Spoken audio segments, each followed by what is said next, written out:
కాంగ్రెస్ పార్టీని గెలిపించింది మేమే, ప్రజలు కూడా మంచి గమనించాలి. అప్పుడు కాంగ్రెస్ పార్టీ కోసం పనిచేసింది కూడా మేమే. ఎందుకంటే మాకు అన్యాయం జరిగింది కొన్ని జీవోల వల్ల అని చెప్పేసి, కొంచెం ఉద్యోగ సంస్థలు కొన్ని సమస్యలు ఉన్నాయి కాబట్టి వీళ్ళు తీరుస్తామని మాకు మాట ఇస్తే వీళ్ళని మేమే గెలిపించాం. ఇప్పుడు 2 సంవత్సరాలు దాటిపోయింది, వీళ్ళ పాలన చూసినాము, దున్నపోతున్న వర్షం పడ్డట్టు ఉంది. కాబట్టి అటు రైతులు గానీ, ఇటు మహిళలు గానీ, ఇటు కార్మికులు గానీ, ఇటు నిరుద్యోగులు గానీ ఏ వర్గం కూడా ఇక్కడ సంతోషంగా లేరు రాష్ట్రంలో. ఇంకా దీన్ని మేము ఖచ్చితంగా అడ్డుకోవాలని చెప్పేసి నిర్ణయం ఎందుకు తీసుకున్నామంటే, వీళ్ళు మాకు 2 లక్షల ఉద్యోగాలు ఇస్తామని చెప్పేసి ఎలక్షన్ మేనిఫెస్టో పెట్టిల్లు. వాళ్ళు కనీసం ఒక 10-12 నోటిఫికేషన్ ఇచ్చేసి, అంటే ఒక 10,000 నోటిఫికేషన్ ఇచ్చేసి, ఒక మంత్రి ఏమంటాడు మేము 60,000 ఉద్యోగాలు ఇచ్చినామంటాడు, ఇంకో మంత్రి ఏమంటాడు మేము 70,000 ఉద్యోగాలు ఇచ్చినామంటాడు, ముఖ్యమంత్రి ఏమంటాడు స్వయంగా 1,00,000 ఉద్యోగాలు అంటాడు.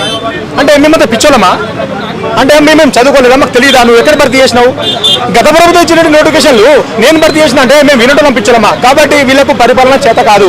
ఒకటి ఏంటంటే ఉన్నటువంటి ఈ మంత్రివర్గం కానీ వీళ్ళందరూ కూడా జీరో నాలెడ్జ్, ఒక జీవోల పట్ల అవగాహన ఉండదు. ఒక అసెండింగ్ ఆర్డర్ అంటే ఏంటో తెలియదు వీళ్ళకి, ఒక డిసెండింగ్ ఆర్డర్ అంటే ఏమో తెలియదు. అసలు సమస్యలు తెలియనప్పుడు వీళ్ళ వల్ల సమస్య ఎక్కడ పరిష్కారం అవుతుంది?